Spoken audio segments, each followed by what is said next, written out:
So పరీక్షలలో ఎట్లా prepare అవ్వాలి, ఏ గ్రేడింగ్ పాయింట్స్ ఏంటి, అట్లాగే ఆ పాయింట్స్ ఎట్లా ఉంటాయి ఏంది అనేది చూసుకున్నాం కదా. వాటి పరంగానే సో ఇంగ్లీష్ అంటే ఆగం కావద్దు. చాలా మందికి టెన్షన్ ఉంటా ఉంటది. ఆ టెన్షన్ అనేది పెట్టుకోవద్దు.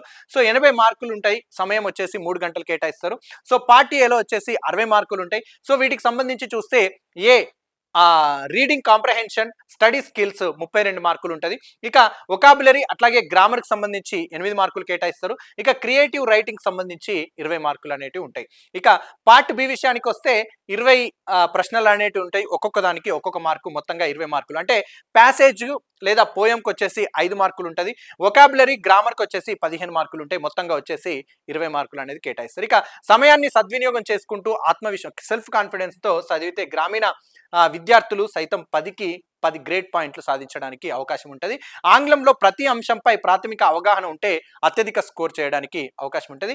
ఇంగ్లీష్ రీడర్లోని పాఠాలు, పోయమ్స్కు సంబంధించినటువంటి ముఖ్య అంశాలను అవగాహన చేసుకొని ముఖ్యమైన పాయింట్లు గుర్తుంచుకుంటే ఏ ప్రశ్నకైనా కూడా సులువుగా సమాధానం రాయడానికి అవకాశం ఉంటుంది. ఇక ప్రశ్నపత్రంలో వచ్చేసి గద్య పద్య భాగాలను చదివి అన్సీన్ ప్యాసేజ్, అన్సీన్ పోయంలను అవగాహన చేసుకొని అడిగిన ప్రశ్నలకు సమాధానాలు రాస్తే తేలికగా 32 మార్కులు వచ్చే అవకాశం ఉంటుంది. ఇక అందుకు అనుగుణంగా ప్రిపేర్ కావాలి. ఏవైతే పైన ప్యాసేజ్ ఇచ్చి దానికి సంబంధించినటువంటి క్వశ్చన్స్ ఇస్తారో అందులోనే ఆన్సర్స్ ఉంటాయి, వాటిని చూసుకొని రాసుకోవాల్సి ఉంటుంది. ఇక ఇట్లాంటివి అన్నట్టు. సో వాక్య దోషాలను సరిచేయడం, ఏమన్నా స్పెల్లింగ్ మిస్టేక్స్ ఇస్తారు, వాటికి సంబంధించినటువంటివి ఏవి రాంగ్ ఉన్నాయో వాటిని గుర్తించాలి అని ఉంటుంది. ఇక ప్రిపోజిషన్స్ సంబంధించి ఆర్టికల్స్ పై ఇచ్చిన వ్యాసంలో ఉన్న ఖాళీలను పూరించడం అనేది ప్రాక్టీస్ చేసుకోవాలి. ఇక ఇచ్చిన గద్య భాగాన్ని చదివి స్వయంగా సంభాషణ రూపంలో కానీ, ప్రొఫైల్ రూపంలో కానీ, సందేశ రూపంలో కానీ రాయడానికి సిద్ధంగా ఉండాలి. ఇక టెక్స్ట్ బుక్ లో ప్రతి యూనిట్ వెనుక ఉన్న గ్రామర్ ప్రాక్టీస్ చేసుకోవాల్సి ఉంటుంది. టెక్స్ట్ బుక్స్ ఉంటాయి కదా, స్కూల్ టెక్స్ట్ బుక్స్, వాటికి సంబంధించినటువంటి బ్యాక్ సైడ్ ఉన్నటువంటి ప్రతి క్వశ్చన్ ని, ప్రతి బిట్ ని, ప్రతి దాన్ని కూడా ప్రాక్టీస్ చేసుకొని ఉంటే ఈజీగా ఉంటుంది. ఇక వ్యాకరణ అంశాల్లో పదాలకు అర్థాలు, సరైన సమాధానాలను గుర్తించగలగాలి. బిజినెస్, పర్సనల్ లెటర్స్ రాయడం నేర్చుకోవాలి. సందర్భోచిత లేఖలు, బయోగ్రాఫికల్ స్కెచ్, కన్జర్వేషన్, బయోడేటా తయారీ వంటి అంశాలపై దృష్టి పెడితే ఉపయోగకరంగా ఉంటుంది. ఇక ఏదైనా విషయంపై వ్యాసం లేదా రిపోర్టు రాయగలిగేలా సిద్ధం కావాలి.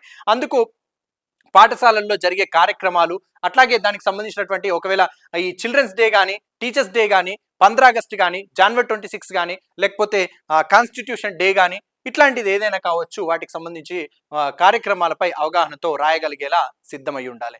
ఇక లేకపోతే మీరు ఒక హాస్టల్లో ఉన్నారు, మీ అమ్మా నాన్నకు ఒక లెటర్ రాయండి. లేకపోతే మీరు ఫీవర్తో బాధపడుతున్నారు, ఒక లెటర్ టీచర్స్కి, హెడ్ మాస్టర్కి, అంటే మీ హెడ్ మాస్టర్కి రాయాలి, ప్రిన్సిపల్కి రాయాల్సి ఉంటుంది, కరస్పాండెంట్కి రాయాల్సి ఉంటుంది. ఎట్లా రాస్తారు?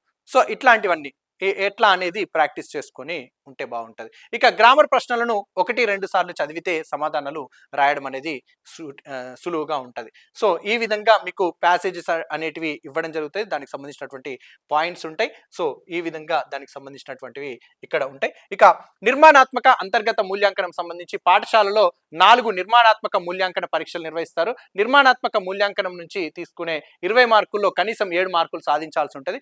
ఒక నిర్మాణాత్మక మదింపునకు 50 మార్కులు ఉంటాయి. ఇందులో వ్యక్తిగత ప్రతిస్పందనలకు 10 మార్కులు, పాఠ్యపుస్తకాల ప్రశ్నలకు రాత పని 10 మార్కులు కేటాయిస్తారు. ప్రాజెక్ట్ వర్క్కు 10 మార్కులు.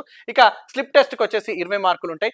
4 నిర్మాణాత్మక మూల్యాంకన మొత్తాన్ని 5కు కుదించి ఫలితం ఇస్తారు. 10 మార్కుల మొత్తాన్ని 8తో, 20 మార్కుల మొత్తాన్ని 16తో భాగించడం ద్వారా 5కు కుదించి మొత్తం 20 మార్కుల ఫలితాన్ని అంతర్గత మదింపుగా బోర్డుకు అందజేయడం జరుగుతుంది. ఇందులో కనీస మార్కులు వచ్చేసి అనే నిబంధన ఎలాంటిది లేదు. జీవ భౌతిక శాస్త్రాలకు కలిపి 20 మార్కులకు నిర్మాణాత్మక మూల్యాంకనం చేస్తారు. ఈ 20 మార్కుల్లో జీవ భౌతిక శాస్త్రాలకు 10 మార్కుల చొప్పున కేటాయించారు. 10 మార్కులకు 3.5 మార్కులు పొందాలి. మొత్తం 7 మార్కులు సాధించాలి. మిగతా విషయాల్లో 20 మార్కులకు 7 మార్కులు సాధించాల్సి ఉంటుంది. ఈ విధంగా నిర్మాణాత్మక అంతర్గత మూల్యాంకనం అంటే 20 మార్కులు ఏవైతే మిగిలి ఉన్న 20 మార్కులు ఉన్నాయి కదా, వాటికి సంబంధించినటువంటి ఇన్ఫర్మేషన్ అన్నట్టు ఇది.